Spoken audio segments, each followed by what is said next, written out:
자, 봅시다. 시작할까요? 242페이지에 전 시간에 그 Foreign Exchange Swap이라는 FX swap 같이 했습니다. 기억하시나요? 예, FX swap 우리 아직 Financial Market and Product에서는 FX swap 안 다루는데 여기서만 FX swap이 나와요. FX swap이 뭔지는 지난번 시간에 이렇게 이야기를 했어요. 그리고 실제로 시장에서 거래되는 forward price가 theoretical forward price 이론가하고는 다르게 시장에서 forward price가 이제 이 거래가 된다는 것도 이야기했어요. 기억하시나요? 오케이. 그렇게 하게 되면 무슨 일이 생겨야 됩니까? 이론가하고 실제 forward price가 시장에서 달라지게 되면 차익 거래가 생겨야 되는 거잖아요. 그럼에도 불구하고 차익 거래가 안 생기고 그거는 굉장히 구조화된 상태로 계속 그렇게 거래되고 있습니다. 그런 걸 우리는 이제 구조화된 금리 재정 거래라고 하는데 그 실제로 시장에서는 계속 그런 상태가 유지되고 있어요. 자, 먼저 FX swap에 대한 이야기는 지난번 시간에 했었고 그 243페이지에 cross currency based swap 봅시다. cross currency based swap이 여러분이 잘 알고 있는 그냥 currency swap이라고 우리가 지금까지 공부했던 거예요. cross currency based swap은 이자도 같이 교환하는 swap입니다. 그러니까 원금도 당연히 교환하지만 시간이 중간중간에 이자도 교환하고 만기가 되게 되면 다시 원금을 백하는 거예요. 다시 돌려주는 거예요. 이런 구조이죠. 자, 이것도 한번 보면은 자, A라는 금융기관이 있고 A라고 하지 말자. 코리아라는 금융기관이 있고 그 다음에 US라는 금융기관이 있고 이렇게 있어요. 근데 이제 코리아라는 금융기관은 달러가 필요하다고요. 그래서 필요한 거는 달러가 장기자금 차입입니다. 장기자금 차입. 자, 장기자금을 차입을 해야 되는데 그것도요, 이 장기자금이 외화인 거예요. 외화 장기자금 차입. 자, 장기적으로 외화를 좀 차입하고 싶어요. 한국인이 말이죠.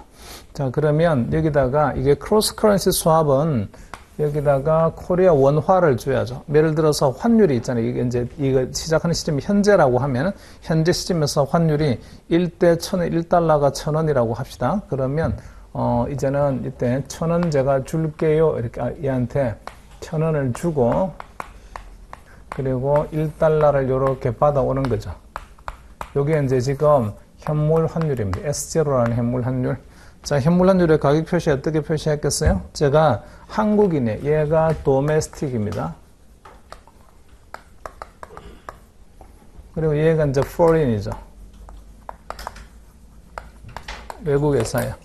자, 그러면 환율 표시 어떻게 하면 되나요? 환율 표시 지난번 시간에 분모에는 베이스 커런시, 분자에는 프라이싱 커런시가 들어온다고 했는데 베이스 커런시로 뭘 쓰면 돼요?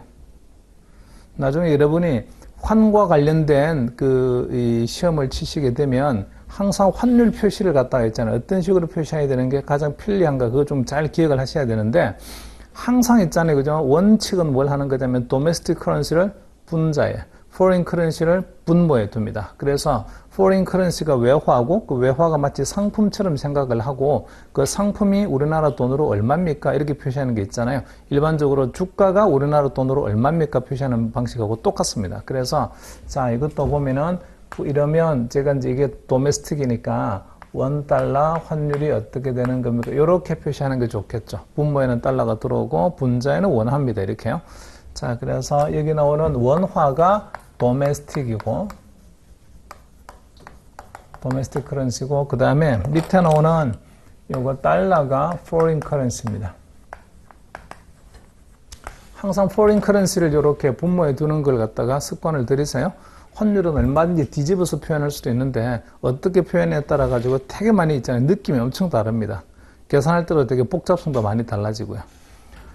자, 처음에 이제 이렇게 시작을 할 거죠. initiation. 처음 시작할 때는 이렇게 이제 이 1달러를 주세요. 나는 1000원을 줄게요. 이렇게 해서 교환했습니다.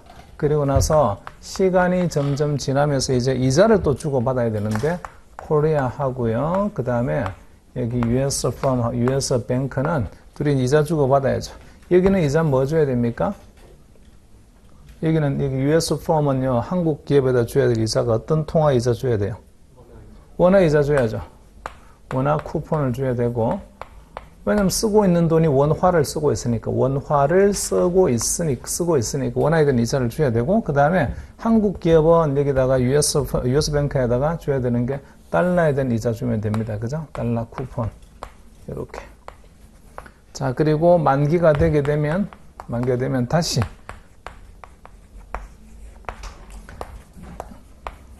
이제는 돌려줘야죠. 원래 이제 쓰고 있던 돈을 1,000원을 돌려줄게. 이렇게 하고, 그 다음에 1달러 잘 썼어요. 1달러 가져가세요. 요렇게 그려하는 게 크로스 커런시 베이스 수합입니다. 이게 잘 됐나요? 됐어요, 이제. 문제는 이거죠. 쿠폰이에요, 쿠폰. 금리 뭘 줘야 되겠어요? 금리를 어떻게 줘야 되느냐 문제죠. 이러면 굉장히 아름다운 관계입니다. 이 두 번째 관계, 이게 되게 중요한데, 이자를 주고받는 방식. 자, 이자를 주고받는 걸로 보게 되면, 요게 이제 달러가 있어요, 달러. 이게 무슨 통화입니까? 글로벌 기축통화잖아요. 글로벌 결제통화이기도 하죠. 글로벌 결제통화 기축통화라고요. 이제 원화에 대해서 달러가 가지고 있는 시장에서, 통화시장에서의 수요라는 게 완전 다릅니다. 달러는 전 세계에 있는 기관들이 다 요구하는 그런 통화고, 원화는 전 세계에 있는 금융기관이 원하는 통화가 아니라고요. 자, 그러다 보니까 여기 그 원화를 갖다가 쿠폰을 주죠. 그 다음에 달러를 갖다 이자를 받아갑니다. 받아갈 때에 보면은 이렇게 돼요. 항상 보면은. 자, 이게 난 달러예요, 이게. 원화라고 제가 표시했지만, 그냥 훨씬 더 보편적으로 표현하게 되면 난 달러라고 생각하시면 돼요. 달러가 아닌 통화. 자, 달러가 아닌 통화에 대해서는 이자 어떻게 주면 될까? 적게 줘야죠. 이제 원화에 대한 이자를 다 안 준다고요. 그래서 빼기 어떤 일정한 베이시스만큼 요렇게 있잖아요. 빼고서 줍니다. 빼고서. 그래서 달러 쓰는 거에 대해서는 달러에 대해서 이자를 꼬박꼬박 내야 돼요. 하지만 원화에 대한 이자는요, 제 이자를 못 받아요. 그래서 보면은 베이시스만큼을 갖다가 빼고서 있잖아요. 그죠? 이자를 얘가 이렇게 줍니다. 여기까지 이해됐어요? 자, 이거 US 폼은, US 뱅크는 US 뱅크는 말이죠. 엄청 좋네, 그러면. 요런 식이 되게 되면 엄청 좋겠네. 자, US 뱅크는 무슨 돈을 가지고 있어요? 달러 공급자이긴 하지. 달러를 갖다 이렇게 공급해주는 공급자이긴 한데, 가져간 볼모로 가져간 애 있잖아요. 그죠? 통화 뭘로 가져갔습니까? 콜레트럴로 가져간 거는 원화를 콜레트럴로 가져갔잖아요. 그러면 원화에 대한 이자를 갖다가 정상 이자를 주지 않고 굉장히 낮은 이자 준다고요. 그러면 요 US 뱅크는 요 원화 가지고 뭐 하겠어요?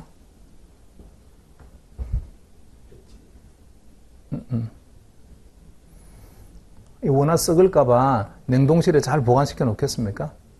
그럴 일 없어요. 이 원화 가지고 한국 국채 투자하자. 이런 식으로 했죠. 한국의 안전자산에 투자합니다. 한국의 안전자산에 투자하게 되면 예컨대 수익이 있잖아요. 그죠? 얘들이 지급해야 될 이자보다는, 원화 이자보다는 훨씬 더 높은 이자가 나옵니다. 이 말 이해됐나요? 자, US가 1달러를 빌려오는 금리 얼마로 빌려왔을까? 자기 나라에서 조달하는 금리를 빌려왔을 텐데, 그 금리만큼을 한국 기업이 주는 거죠. 한국에 있는 은행들이 얘들한테, 미국에 있는 애들한테, 미국 은행들한테, 야, 니네들이 빌려온 요 1달러에 대한 이자를 우리가 내줄게. 이렇게 합니다. 대신에 이제 콜레트럴로 담보로 제공한 1,000원에 대해서는, 야, 네가 1,000원 가져갔으니까 우리나라 이자도 나한테 줘야지. 이러는데, 이자를 다 안 준다고요. 자, 이자를 다 안 주니까 굉장히 US 뱅크 입장에서 보게 되면 싼 돈을 쓰고 있는 거죠. 싼 돈을. 그리고 이 돈을 가지고 국채에 투자하더라도요, 훨씬 더 높은 수익이 나옵니다. 이 말 이해됐어요? 그럼 공짜로 그냥 돈 버는 거네. 아니, US 뱅크는 공짜로 돈 버는 거잖아. 자기들이 자금 조달 비용 하나도 안 드는 거잖아. 자금 조달 비용은 여기서 다 이렇게 한국인이 다 내주는 거고, 그 다음에 원화에 대해서 이제 아주 조금은 쥐꼬리만큼만 주고, 이 원화 가지고서는 국채 투자해서 수익을 얻자. 이런 구조가 되니까, 상당히 이런 구조가 이제 사실은 실제로 있으면 안 됨에도, 이론적으로 있으면 안 됨에도 불구하고 늘 존재합니다. 이런 게 이제 사실은 차익거래의 기회가 있는 거잖아요. 요렇게 되게 되면 차익거래가 생겨야 된다니까. 근데 차익거래가 생기지 않고 늘 구조화되어 있습니다. 그거는 이제 시장에서 달러 통화가 가지고 있는 그 위치가 있기 때문이에요. 자, 다시 볼게요. 그러면 cross currency basis swap에서 cross currency basis swap은 similar to FX swap 같은 데인데 both parties saw currencies at the outset of the contract at current spot rate. 현재 현물 환율로 있잖아요. 그죠? 지금 현재 환물로 처음에 시작할 때에 서로 통화를 서로 주고받는다. 이런 점에서는 같습니다. 근데 however, there are important differences. 차이가 있는데 cross currency swap과 longer term 시간이 길어요. 주로 장기 자금 차입하자 이럴 때 주로 씁니다. Often more than 1 year, 1년보다 더 긴 경우도 있고, 그 다음에 at maturity, 만기가 되게 되면 the currencies are swapped back at original spot rate. at original spot rate에 동그라미 쳐놓으세요. 자, 이게 나중에 있잖아요. 그죠? 나중에 서로 통화를 서로 교환하는 환율입니다. 만기 때 무슨 환율로 교환합니까? 오리지널 환율로 똑같죠. 처음에 시작했던 환율과 똑같습니다. FX swap은 같습니까? FX swap은 다르죠. forward price가 spot price가 완전 다르다고요.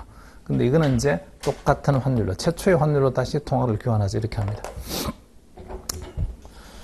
자, 그리고 세 번째 점에서 during the life of the contract, the counterparties exchange interest payment, the reference rate, interest rate of two currencies plus basis라고 되어 있어요.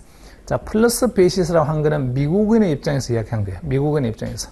사실은 이걸 이렇게도 표현할 수도 있고요. 보세요. 베이시스를 이렇게도 표현할 수 있고 원화 이자 다 줄게 달러 이자가 베이시스도 합쳐서 다 이렇게 표현할 수도 있다고요. 이 말 이해되시나요? 그 원화 이자를 좀 작게 줄게 라고 표현을 하거나 또는 원화는 다 줄 테니까 달러 이자를 갖다가 얹어주세요 이렇게 할 수도 있다고요. 그래서 지금 여기 표시한 거는 달러 이자를 조금 얹어주세요 이렇게 표시한 거죠. 자, 그래서 the cross-currency swap basis is the amount by which the US dollar interest rate must be adjusted so that CIP hold.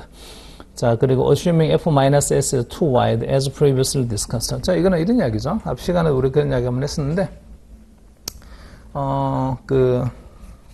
원래 이제 이론 forward price라는 거는 이론 forward price. 자, 이론 forward price는 외화의 가격을 표시한 거니까 약간 이렇게 표시해 볼게요. 이렇게. $1 환율이 얼마가 돼야 됩니까? 나중에 이제 1년 뒤에 사고 파는 걸로 하게 되면 얼마가 돼야 됩니까? 이거 어떻게 표현했어요? 현물 환율. 현물 환율 표시도 이론 forward price하고 환율이 표시하는 방식은 똑같아야 돼요. 이렇게 돼야 됩니다. 환율 표시는. 자, 그 다음에 곱하기 여기다가 이자율 페리트가 성립되려고 하게 되면 1 더하기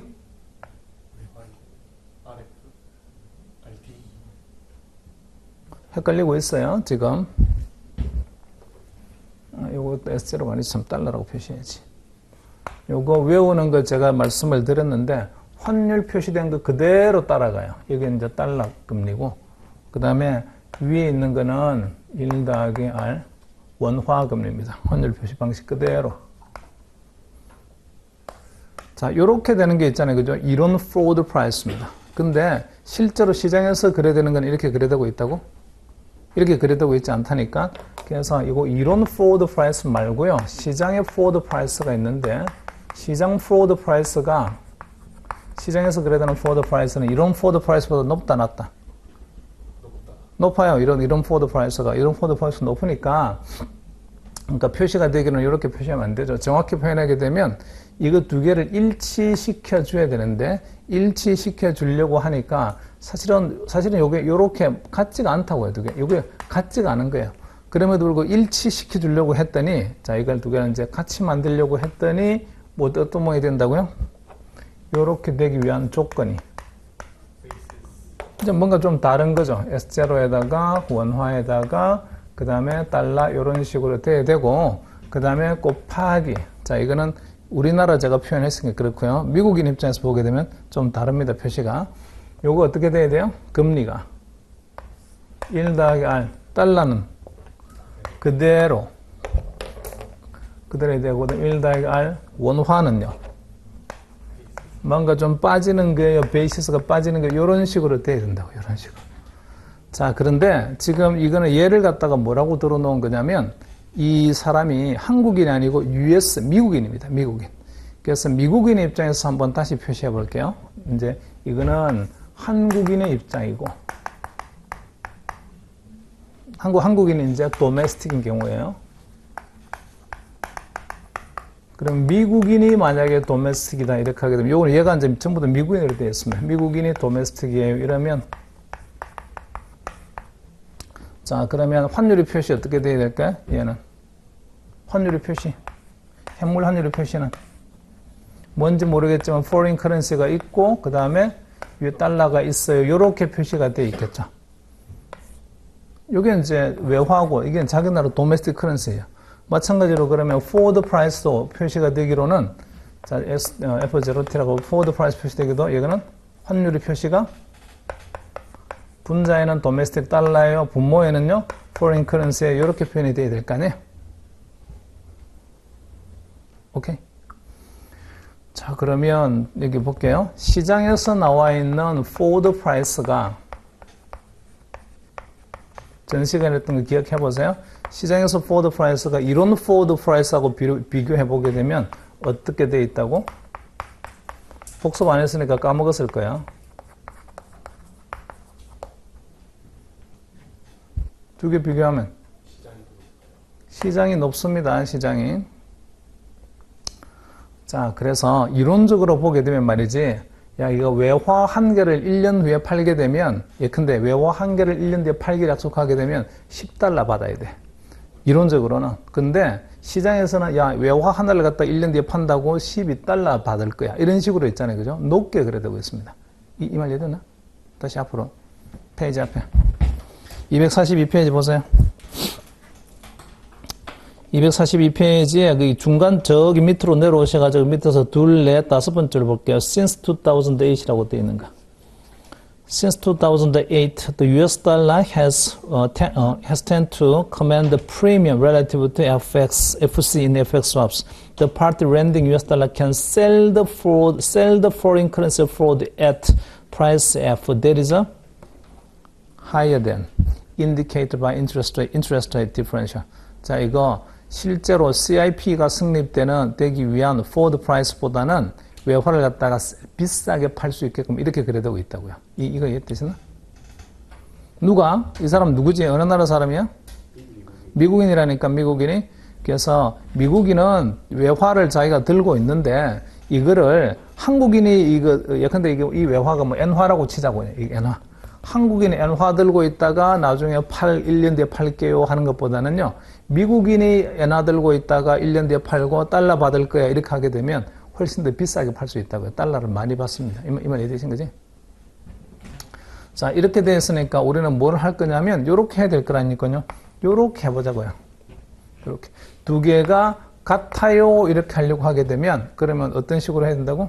F는 미국인 입장에서 자, F가 환율 약속하는 환율인데 분모에 FC, 분자에는 달러 이렇게 나와야 되겠지. 자, 그리고 이 두 개가 같기 위한 조건은 현물 환율 마찬가지로 분모에는 foreign currency가 들어오고 분자에는 달러 이렇게 될 거야. 그 다음에 곱하기 자, 이제 1 더하기 뭐가 들어와야 돼? R 외화의 금리 이런 게 들어와야 되고 분자에는요 1 더하기 R 달러 금리인데 뭔가 붙어야 된다니까 베이시스가 조금 더 많이 받아요 금리 많이 받아요 이런 구조가 돼야 됩니다. 이 말 이해됐어요? 그래서 그게 이제 교재에 그렇게 나와 있는 거죠.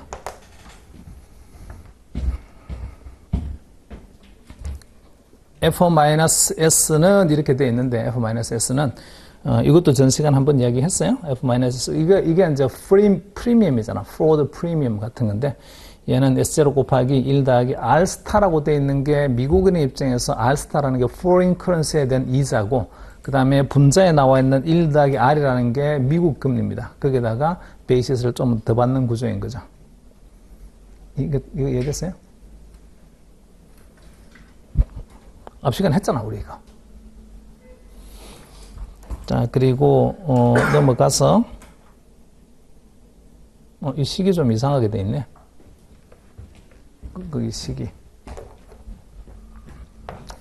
자, 이거 이렇게 되죠. 우리 교재로 본다면 F-S는 이렇게 S 곱하기 요렇게 돼 있어요. 1 더하기 R 스타. 이게 외화의 금리고 foreign currency에 1 더하기 R 더하기 B. 이거는 이제 미국 달러 금리입니다. 요렇게 하고 빼기 1이라고 돼 있잖아요. 이렇게 돼 있잖아. 이렇게 되려고 하게 되면 요렇게 돼야 맞죠. 요렇게 돼야. 이렇게 돼야 맞잖아.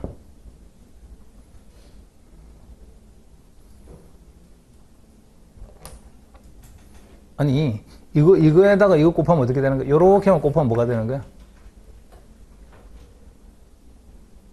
S에다가 요렇게 곱하면.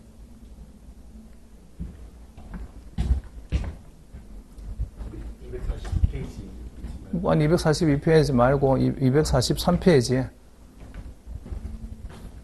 이렇게 곱하면 뭐가 되냐, 이렇게. 요게 F잖아요, 여기 F. 요렇게 곱하면 F죠. 그 다음 이렇게 곱하면 그냥 S잖아. 그래서 그래야만이 요렇게 대괄호가 되어 있어야 F-S 이런 모양이 되는 거잖아요, 지금.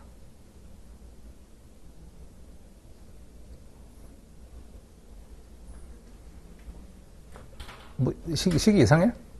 S로 되어 있는 것 같아요. 여기 S? 예, 책에. 책에?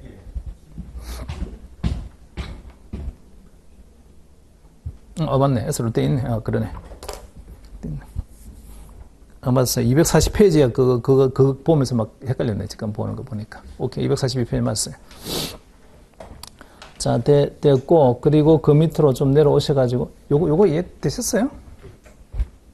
수압 베이시스라는 개념, 요거 좀 이해하셔야 돼. 자, 이거는 달러를 가지고 있는 사람 있잖아요. 달러를 가지고 수압 시장에 등장을 하게 되면, 그 달러를 가지고 있는 사람은 난 달러 커런시, 달러가 아닌 커런시를 가지고 있는 사람에 비해서 수압 거래를 했을 때는요, 어드밴티지를 가지게 됩니다. 유리한 점이 있는데, 문제는 그게, 이론적으로는 성립되지 않아야 됨에도 불구하고, 그 달러에 대한 디맨드가 되게 많단 말이에요. 그러니까 시장에서 항상 있잖아요. 저런 구조가 계속해서 이어지고 있고, 그럼에도 불구하고 차익 거래는 발생하지 않습니다. 자, 그래서 그 식 바로 밑에 보시게 되면 The effect is that when CFE does not hold, CFE가 만약에 성립되지 않게 되면 the party borrowing the US dollar pays the basis in addition to US dollar interest rate. 그래서 이 US 달러를 빌리는 사람은 미국 금리에다가 더 얹어 가지고 있잖아요. 그죠? 베이시스를 갖다가 더 줘야 된다. 이렇게 표현해 놨는데 요렇게 하지 말고 얼마든지 다른 말로 말할 수 있는 게 자기 나라 통화보다는요. 자기 나라 통화의 이자보다는 낮게 받는다. 이렇게 표현할 수도 있습니다. 자, 넘어가서. 그리고 note that if CIP hold throughout the life of the contract, then basis equal to zero. 만약에 CIP가 성립이 된다고 하면 베이시스 얼마가 된다고요? 반드시 0이라야 된다. 이런 건 베이시스 있을 수가 없어. 그럼에도 불구하고 늘 베이시스가 존재한다고요. 자, 그리고 밑으로 좀 내려오시게 되면 there are two key factors that cause deviation from CIP. 이 CIP가 발생하는 이유가 뭡니까? CIP로부터 벗어나는 이런 이상현상의 바이올레이션이 생기는 이유가 뭡니까? 그게 이제 두 가지가 있는데, 거기 보면은 그 밑에 패러그램 내려오세요. The first factor is lack of market liquidity in underlying forward and spot FX contract resulting from external financial crisis. 금융위기 같은 사건이 발생했을 때에 기본적으로 외환 시장의 교란이 있어요. 그래서 시장의 유동성이 확 떨어집니다. 외환 시장 유동성이. 자, 그런 의미에서 유동성이 떨어진다는 것은 한쪽에 대한 수요가 되게 많다는 뜻이에요. 한쪽에 대한 수요, 달러에 대한 수요가 엄청 많아요. 이렇게 하게 되면요, 당연히 이런 문제가 생기게 됩니다. 유동성이 높으려고 하게 되면 수요와 공급이 일치해죠, 일치해. 근데 한쪽으로만 디맨드만 엄청 많아요. 이렇게 하게 되면요, 이러면 유동성이 확 떨어진다고요. 자, 그런 이유 때문에 하나가 있고, 그 다음에 또 밑으로 조금 내려오셔가지고, The second factor is the risk premium that result from increase in the counterparty credit risk in the underlying FX market. 또 이게 시장에서 이런 류의 거래는 여러분 있잖아요. forward 마켓하고 futures 마켓이 있습니다. 두 개 같아요? 달라요? forward와 futures. 다른데 futures는 어디서 거래야 되나? 오케이, 거래소에서 거래되고 forward는 OTC 거래입니다. FX는 FX 거래. FX는 퓨처스가 많을까요? 포워드가 많을까요? 포워드가 훨씬 많습니다. 포워드가 훨씬 많고 유동성도 엄청 높아요, 사실은. 그래서 외환 딜러들이 은행에서 이제 환딜링 하는 사람들이 현물에 대한 포지션을 딱 잡게 되면 바로 숏을 칩니다. 그래서 바로바리 포워드, 그리고 바로바리 현물과 포워드가 바로바리 일어난다고요. 그러니까 이제 FX 시장만큼은 퓨처스보다는 포워드 마켓이 훨씬 더 큰 시장이고 유동성도 되게 높습니다. 근데 문제는 이제 금융위기 같은 사건이 발생하게 되면 거래 상대방 위험이 있어요. 거래 상대방. OTC derivative 장애 파생이란 말이죠. 그러니까 그래 상대방 위험이 늘 존재합니다.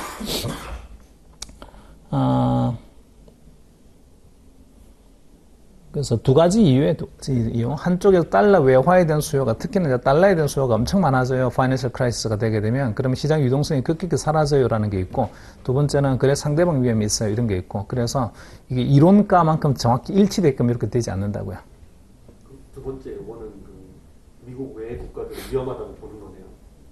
여기는 미국인 입장에서 다 이야기하고 있어요. 미국인 입장에서.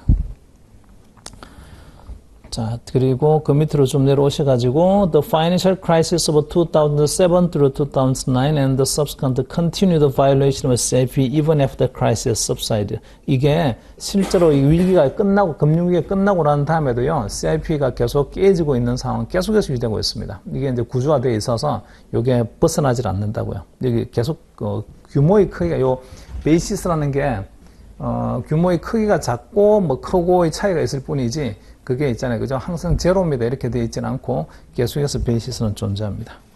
자, 페이지를 좀 넘기셔서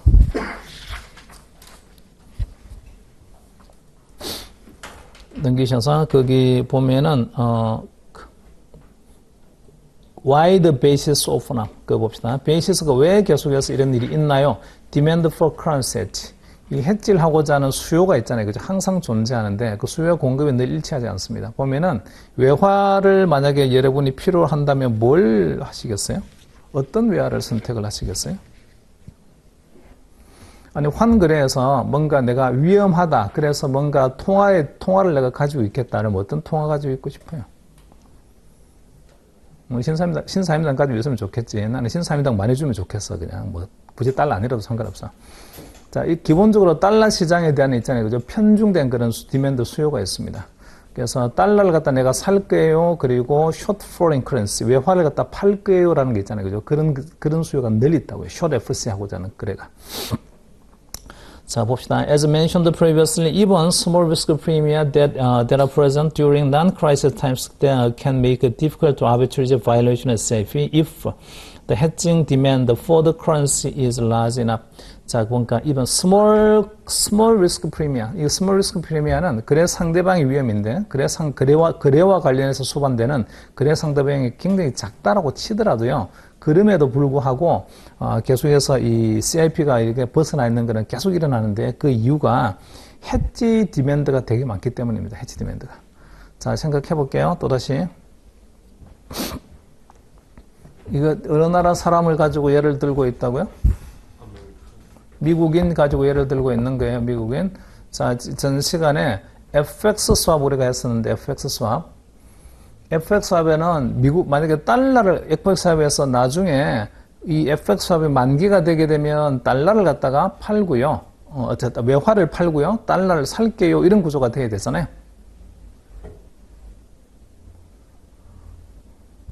아니, 다 꿀먹었어. 외화가 어려워. 외환 거래가 되게 어려워요. 일단 환율 표시부터 어려운데, 자, 다시 보시게 되면, 지난번 시간에 FX 스왑의 만기가 되게, FX 스왑에서 현물 스팟 거래와 포워드 거래를 갖다가 동시에 하는 게 FX 스왑이었잖아요. FX 스왑에서 그러면, 포워드 거래에서는요, 미국인의 입장에서는 포린 커런시를 팔고 달러를 받는 거예요. 이렇게 되어 있습니다. 그리고 이론적으로 외화를 갖다가 팔고 받을 수 있는 달러보다는 더 비싸게 외화를 팔아서 달러를 많이 받을 수 있어요. 그런 구조였다고요. 기억납니까? 그게 보니까 이런 포워드 프라이시스보다는 이게 미국인 입장에서 포워드 프라이스 앞에서 보니까 구조가 어떻게 되냐면 시장에서 이 두 개가 일치하지 않더라니까요. 이 두 개가 사실은 일치하지 않은 거예요. 그래서 어떤 모양이었어요? 요렇게 된다는 거는 요 분자에다가 뭔가를 얹어만에 뭔가 숫자를 한 개 더 얹어야만이 있잖아요. 그죠? 정확히 일치하게 됩니다라고 되어 있다. 일치하게 됩니다. 요게 이제 이거는 F가 Market Forward Price죠. 시장에서 그래두고 있는 Forward Price예요. 자, 이거 보시게 되면 상품이 무슨 통화예요? 이게 상품이잖아요. 얘가 상품. 이게 도메스틱 커런시라고요. 그래서 외화를 내가 나중에 팔게요 하는 파는 가격이 비싸다. 이 말 이해되나요? 외화를 파는 가격이 비싸다. 팔고 무엇을 받습니까? 받는 거는 달러를 받는 거래요. 달러를 받는. 자, 그래서 숏 FC하고자 하는 그런 수요가 되게 많다.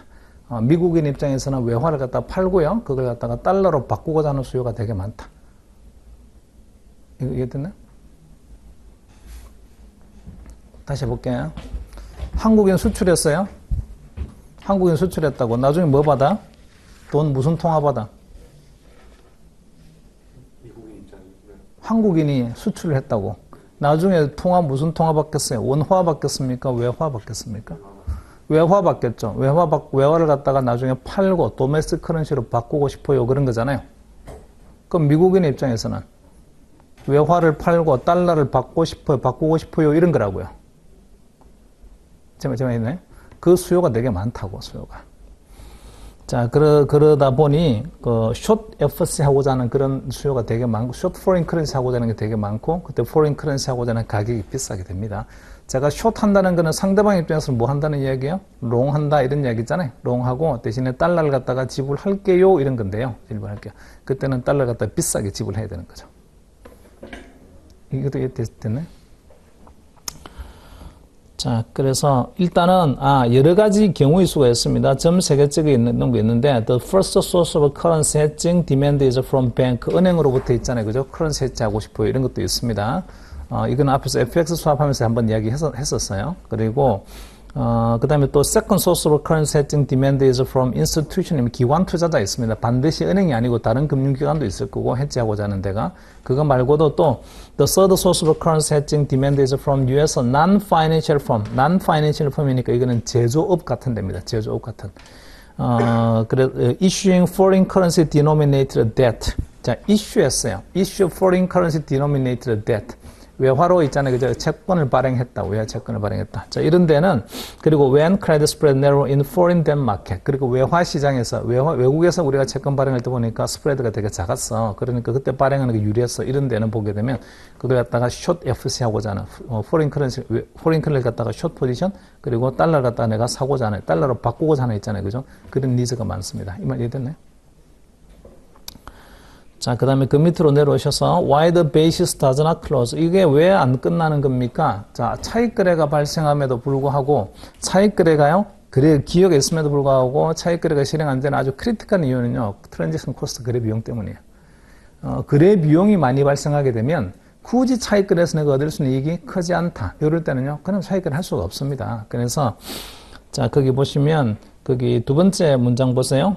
however 다음에 보면은 This type of arbitrage is both costly and risky, and it requires expansion of arbitrage balance. 차익 거래를 하려고 하게 되면, 자, 이것도 기본에, 가장 근본에 해당되는 건데, 차익 거래를 하려고 하게 되면 자기 돈 들어요, 안 들어요? 차익 거래는 자기 돈을 내지 않고 이익만 얻는 거래잖아요. 자기 돈을 내지 않는 걸 레버리지를 한다는 건데, 레버리지를 한다는 거는 밸런스를 갖다 익스펜션 시키는 거죠. 밸런스를 갖다 크게 만듭니다. 근데 그게 되게 위험한 구조란 말이에요. with that expansion comes credit risk on both sides of arbitrary trade. 이것도 차익 거래 하려고 하게 되면, 기본적으로 투자 자금 없이 두 개의 포지션을 갖다가 동시에 취해야 되는데, 두 개의 포지션을 동시에 취할 때에 보면은 거래 상대방들이 다 있단 말이죠. 그러니까 내가 하나는 롱하고 하나는 숏하고 이렇게 해야 되는데, 그러려면 상대방이 두 명이 존재하게 됩니다. 그 두 명에 대한 크레딧 리스크를 내가 부담하면서 차익 거래를 해야 돼요. 그래서 이런 류의 위험들이 되게 많으니까 실제로 차익 거래를 한다는 게요. 말만큼 그렇게 아주 쉽지 않습니다. 자, 그리고 그 밑으로 내려오셔서 됐어요. 그래서 그 밑에 보시게 되면 the bottom line이란 말이 있어요. bottom line 밑에 세 번째 문장 보세요. The bottom line is that the limits to arbitrage resulting from careful balance management has a limited impact of arbitrage activities on the cross-currency basis. And as a result, the violation of a CIP persists. 자, 이제 차익 거래를 한다는 것 자체가 롱, 숏 포지션을 동시에 취해야 되고, 특히나 숏 포지션을 취한다는 건 뭔가 차입하는 구조로 만들어야 되는데, 그 차입하는 구조를 만든다는 게 밸런스 매니지먼트 관점에서는요, 되게 부담스러운 그런 거래이기도 하고, 그리고 롱숏 내 그래 상대방이 두 개가 존재하면서 크레딧 리스크도 같이 존재하고 뭐 이런 류의 이야기들 때문에 사실은 차익 거래를 갖다가 그리고 그런 게 사실 보게 되면 보이지 않는 비용 같은 것들이죠. 그런 비용 때문에 차익 거래를 실행하기가 되게 어렵습니다. 그래서 우리가 뭐 이론적으로 차익 거래가 발생한다는 경우는요, 어떤 시장에서 차익 거래가 발생하는 거냐면 일단은 유동성이 엄청 높아야 돼요. 유동성이 엄청 높아서 비드에스크 스프레드가 거의 없다. 요렇게 차익 거래가 됩니다. 만약에 비드에스크 스프레드가 왕창 넓어 이렇게 하게 되면 차익 거래하기 되게 어렵다고요. 그 비드에스크 스프레드 자체가 거래에 수반되는 비용이잖아요. 그 비용이 되게 커지게 되면 약간의 이익이 있다고 하더라도 차익 거래 해봤자 이 거래 비용 주고 나면 남는 게 없네? 이렇게 되고, 그 다음에 시장 유동성이 좀 확 내가 줄어드는 순간 보게 되면 비드에스크 스프레드가 확 커지게 됩니다. 그때는 차익 거래 하려고 했다가 오히려 손해보거나 그럴 수도 있단 말이죠. 자, 넘어가서, 페이지 넘어가서, 이거는 CIP에서는요, 요거 하나만 기억하세요. 요 식 하나만 기억을 하시라고요. 달리 나올 게 없다니까요. 자, 우리, covered interest penalty에 따르면 요 B가 있어야 돼, 없어야 돼? 베이시스가? 없어야 되는 거예요. 근데 이게 깨져서 항상 보게 되면 달러 이자는요, 좀 많은 이자를 받는다고요. 달러를 공급하는 사람은 많은 이자를 받습니다. 적인 이자 비용이라고. 그러니까 비용이죠. 거래에 수반되는 비용인 거예요, 이거는. 그게 이제 달러가 가지고 있는 디맨드가 되게 많기 때문입니다. 시장의 수요 때문이에요. 그러니까 전 시간에도 이야기했잖아요. 우리나라가 조금은 잘 살아서 성공해서 누구나 있잖아요, 그죠? 안전자산으로 뭔가 거래하자라고 할 때에 원합니다 이런 시장이 되게 되면 말이죠. 그러면 자동적으로 우리는 이 베이시스를 갖다 우리는 그냥 얻을 수 있습니다. 근데 그렇게 되기는 제 세대는 멀었고, 여러분 세대에서 그렇게 한번 만들어 보세요. 제 세대에서는 끝났다니까? 그리고 한국말만 잘해도 진짜 먹고 살고, 그리고 호주머니에다가 신사임당 몇 개만 꽂고 나가도 있잖아요. 그죠? 그냥 먹고 살 수 있는 그런 나라를 만들어 보세요. BTS가 잘 만들고 있대, 뭐.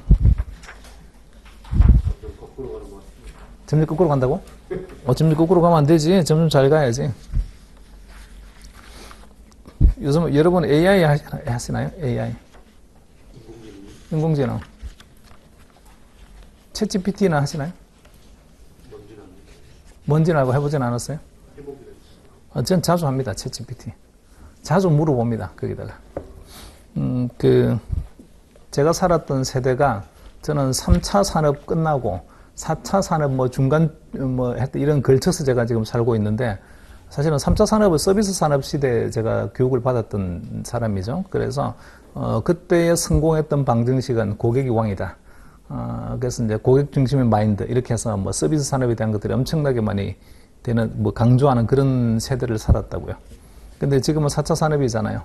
근데 아마 제 아들이 나중에 공부할 때 한참 제 나이보다, 작년이 되게 되면 그때는 4차 산업이 아니고 5차 산업이 될 것 같아.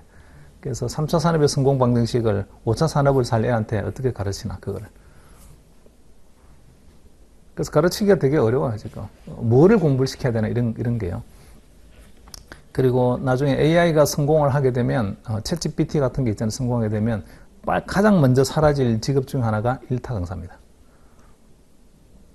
일타 강사 필요 없어요. 듀레이션이 뭐야? GPT한테 물어봅니다. 그랬더니 듀레이션이 이런 거야. 잘 모르겠는데 초등학생도 이해하게끔 좀 쉽게 설명해줘. 그럼 또 설명해줍니다. 여전히 이해가 안 돼. 예를 들어줘. 또 설명해줍니다. 계속 설명해줘요. 계속 그냥 반복해서. 동영상으로 설명해주면 그럴 수 있을 것 같아요. 동영상도 만들어줍니다. 이거 내가 말로는 잘 안 되니까 좀 뭔가 시각화 시켜가지고 영상으로 만들어줘. 그런 것도 있어요. 다 됩니다. 그래서 오픈 AI가, AI 시장이, GPT 시장이 지금 여러 형태들이 있어가지고, 내가 다음 주에, 뭐뭐와 관련해서, 투자 전략과 관련해서, 예를 들어서 뭔가 환해지와 관련된 거를 강의를 하거나 또는 발표를 해야 되는데, 야, 이거 CIP가 뭐야? 이걸 제일 쉽게 설명할 수 있게끔 PPT 자료 만들어줘. 단 10장 이내로 되고, 누구나 알아들 수 있게 굉장히 쉬워야 돼. 10장으로 쪼르륵 만들어지죠. 그리고 수식은 넣지 말아야 돼. 이런 거 안 넣고. 이거 원하시나요? 만족하셨나요? 계속 너무 좋아요. 그래서 세상이. 세상이 완전 바뀌었구나. 그래서 강의 드릴 필요가 없어졌다. 근데 그런 생각이 들고, 진짜 일타 강사 필요 없다니까? 영작 해봤어요? GPT로? 얼마나 젠틀하게 영작을 잘해주는지. 정말 그 영어, 진짜 젠틀하게 잘해주고, 그게 좀 포멀했으면 좋겠어, 포멀하게. 티가 나요? 모르겠어요. 제가 영어를 못해서 그런지 몰라도, 정말, 야, 진짜 괜찮네. 이렇게 뭐. 원할 때까지 뭐 수없이 만들 수 있으니까, 수없이 그냥. 자, 갑자기 왜 말이 글로 빠졌지? 이런 게 이 CIP라든지 기타 등등 이런 것들이 커브드 인터레스트 패리티 이런 것들이 점점점 이제 시장에서는 안 맞는 그런 이론이 안 맞는 시장으로 점점점 가고 있고 그러다 보니 이제 생각이 자꾸 많아지는 거예요. 이제 앞으로 어떻게 좀 뭘 해봐야 되나 이런 거예요. 자, 리딩 넘어갑시다. 81은 우리가 지난번 했죠. 리스크맨 ALM 이야기 했어요. 저기 마지막에 남아있는 게 리딩 80입니다. 자, 그래서 점프를 하는데 페이지 일단은 244페이지로 끊고 그 다음에 265페이지 넘어오세요. 265페이지 리딩 80에 일리퀴드 에셋이라는 거예요. 일리퀴드 에셋은 원래 이게 그 리퀴디티 리스크 매니지먼트에 들어와 있지 않고 이게 리스크 매니지먼트나 인베스트먼트 매니지먼트라는 과목이 있던 거예요. 근데 이쪽으로 옮겨왔어요. 좀 안 맞다라고 생각해서 이쪽으로 옮겨온 것 같긴 한데 이게 있잖아요. 그죠? 유일하게, 자, 리퀴디티 리스크 매니지먼트 유일하게 투자와 관련된 이야기를 합니다. 그래서 일리퀴드 에셋 중에서 우리가 일리퀴드 에셋 투자를 하게 되면 위험 프리미엄을 얻을 수 있는데 어떻게 해서 위험 프리미엄을 얻을 수 있는 거지 투자와 관련된 얘기예요. 그 이전에는 전부 다 투자와 관련된 게 아니고 마켓 리퀴디티라든지 또는 뭐 그 펀딩 리퀴디티라든지 이런 이야기만 계속 하고 있다가 여기서는 이제 투자 이야기를 하나 합니다. 자, 일리퀴드 에셋 한번 보세요. 거기 265페이지에 모듈 82.1에 illiquid markets, market imperfection이라는 거 보세요. There are several characteristics that describe illiquid asset markets. 보니까 이 illiquid asset 시장을 뭐 설명하는 몇 개 나와 있는데 거기 1, 2, 3, 4번은요. 디테일하게 뒤에 나옵니다. 디테일하게. 다른 페이지를 그냥 넘겨보세요. 266페이지로 와서. Most asset class are liquid. 대부분 asset class는 전부 다 일리퀴드. 뭐 정도에는 차이는 있겠지만 유동성이 있잖아요. 그죠? 보면은 가장 유동성이 높은 거는 현금이고 현금은 뭐 그냥 말 그대로 유동자산이니까 달리 말할 필요 없지만 대부분 에셋 클래스는 전부 다 일리퀴드 합니다. 정도의 차이는 있겠지만 그래서 all markets, even large cap equity markets are somewhat illiquid. 뭐 아무 대형주라고 하더라도 유동성이 좀 부족한 뭐 시장 거래가 좀 없는 경우도 있을 거고요. 자, 그리고 그 세 번째 문장에 보시게 되면 illiquid asset trade infrequently 특징이 나와 있죠. 거래가 자주 일어나지 않는다. 그 다음 in a small amount 그리고 and generally exhibit low turnover 거래가 일어나더라도 small amount다. 그리고 일반적으로 보게 되면 low turnover 매매 회전도 되게 낮다. 자주 회전되지 않는다. 뭐 이런 특징이 있습니다. 그 밑으로 좀 내려오셔가지고, 한번 읽어보시고요. 그 밑 내려오셔서, markets for illiquid assets are large. 그리고, illiquid asset 시장이 엄청나게 크다. The size of US residential mortgage market이 보니까 16 트릴리언이라고 2012년도 뭐 아주 오래된 숫자긴 한데, 부동산 시장의 대표적인 illiquid 마켓인데, 부동산 시장이 엄청나게 시장이 크죠. 자, 그리고 그 패러그램 마지막 문장 보시게 되면 The total wealth held in illiquid assets exceeds the total wealth in traditional liquid stock bond market. 자, 이런 시장보다는 일리퀴드 마켓이 가지고 있는 시장의 규모가 훨씬 더 크다. 주식이나 채권보다는. 주식이나 채권이 우리가 트래디셔널 마켓이라고 하죠. 트래디셔널 마켓보다는 이거는 일리퀴드 마켓이 훨씬 더 크다. 그 다음에 investor holdings of illiquid assets. The home is often an individual's most valuable asset. 집이 이제 개인으로 친다면 집이라는 게 가지고 있는 전 재산이다. 뭐 보통 한 80% 이상을 차지하고 있죠. 전체 자기 자산에. 그래서 as a result, illiquid assets represent approximately 90% of total wealth, not counting human capital. The least liquid asset for many individual investors. 자, 보니까 대충 보면은 전체 재산의 90% 정도를 뭐 일리퀴드에서 차지하고 있는데 대부분 부동산입니다. 부동산. 그래서 휴먼 캐피탈이 있어요. 휴먼 캐피탈은 몸값이죠. 자기의 몸값. 휴먼 캐피탈은 자기의 몸값. 여러분 몸값 얼마나 돼요?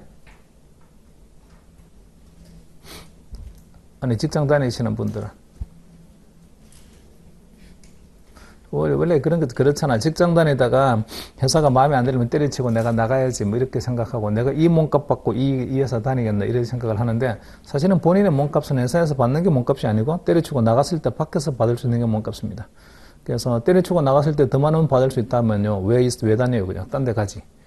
몸값 훨씬 많이 쳐주는 데를 가야지. 그러니까 자기가 다니고 있는 회사에서 받는 거는 자기의 몸값이 아니죠. 많이 받겠어요? 작게 받겠어요? 자기 회사에서 받고 있는 돈. 제가 그 신입사원들이나 이런 사람들한테 가서 제가 강의할 때 그런 이야기 해요. 여러분 여기서 몸값이 있잖아요. 회사가 여러분한테 주는 뭐 샐러리가 말이죠. 자기 몸값보다 작다라고 생각하시는 분 손 들어봐. 이러면 눈치 보고 다 손 안 듭니다. 뭐 인사팀에 사람 있는 것도 아니지만. 근데 여러분은 어떻게 생각해요? 몸값 많이 받는다고 생각해요? 회사에서 작게 받는다고 생각해요?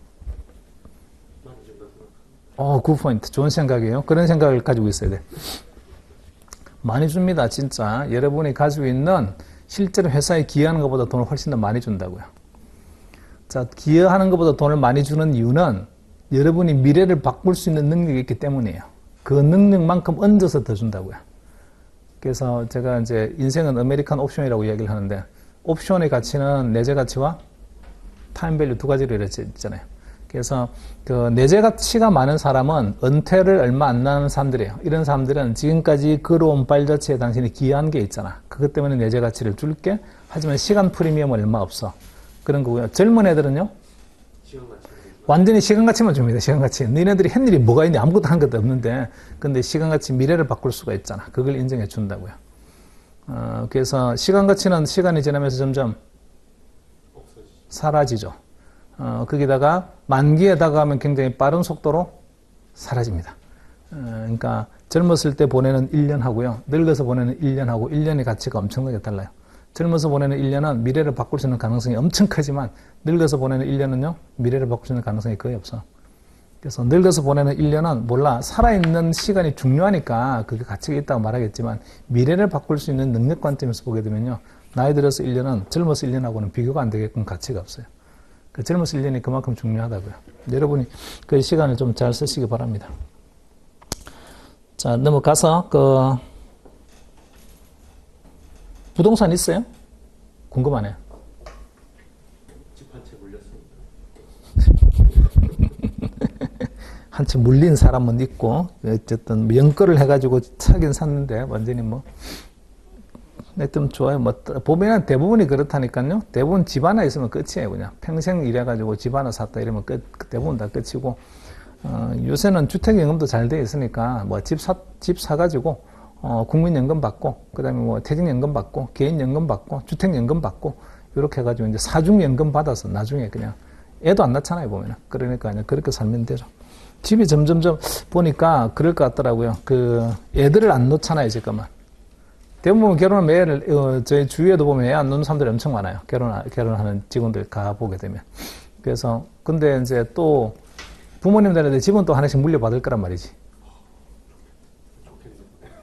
그러니까 부인도 집을 하나 물려받고 남편도 집을 하나 물려받고 나중에 어떻게 해 이제 이거 어디가 살아야 되나 그러면. 그래서 집값이 올라가게 되게 어렵다 이런 생각이 들고 특히나 뭐 저기 잠실에 한 50평 60평 아파트 살고 있는 사람들이 집을 안 판다니까요. 팔려고 해도 팔기가 되게 어려운데 집을 팔려고 해도 안 파는 이유가 뭐냐면 시집 장가간 아들 딸들이 나중에 오면은 잘 방은 있어야 되니까 오면은 방은 있어야 될 거 아니에요. 잘 방은. 근데 요즘 애들 안 자요. 오면 바로 간다고 그냥. 뭘 자 자기는 귀찮게 거기서. 그럼에도 불구하고 부모들은 헛된 망상을 하면서 그래도 애들이 오면 잘 방은 있어야지 해가지고는 그 방 3개, 4개를 갖다가 완전히 그냥 비워놓고서는 팔지도 않고 관리비만 뒷다시 많이 내면서 왜 그런지 모르겠어요. 그냥. 나중에 좀 애물단지가 될 것 같은 느낌이 들긴 하는데. 자, 어쨌든, 뭐, 내려가 봅시다. 그 밑으로 마지막 또 패러그램 내려가세요. 별로 어려운 게 없어요, 이거는. Liquid can dry up. 자, in stressed economic period. 뭔가, 금융시장이 이제 스트레스를 받는, 경제적으로 보면은, 경제 침체가 된다든지 이렇게 하게 되면, liquid can dry up. 유동성이 확 떨어지게 됩니다. 거기다가, 이 현금 같은 거는 상관이 없지만, illiquid asset 같은 경우는 안 팔린다고요. 내놔도 안 팔려요, 그냥. 자, 그래서 그 맨 밑으로 내려오셔가지고 그 마지막 문장 보세요. 맨 마지막에 Major liquidity crises have occurred at least once every 10 years across the globe in conjunction with the downturns and the financial distress. 자, 금융시장에는 이런 속설이 있죠. 금융위기는 10년마다 반복된다 이런 속설이 있습니다. 1987년도에 무슨 일이 있었어요? 1987년 블랙 먼데이 있습니다. 블랙 먼데이 10월 달에. 1987년도에 블랙 먼데이 있었고 97년도에는 에이시안 크라이시스가 있어요. 에이시안 크라이시스. 우리나라가 IMF 구제금융 받았던 시절이죠.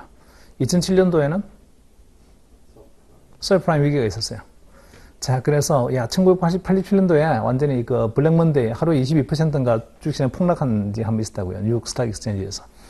그래서 97년도에 그런 일이 한 번 있었고, 그 다음에 또, 87년도에 그런 일이 있었고, 97년도에 에이시안 크라이시스가 있었고, 2007년도에 서프라임 위기가 있었고, 그래서 2017년 이전에 되게 기대가 되었었죠. 과연 또 무슨 일이 일어날까? 아무 일도 안 일어났어요. 2017년도에.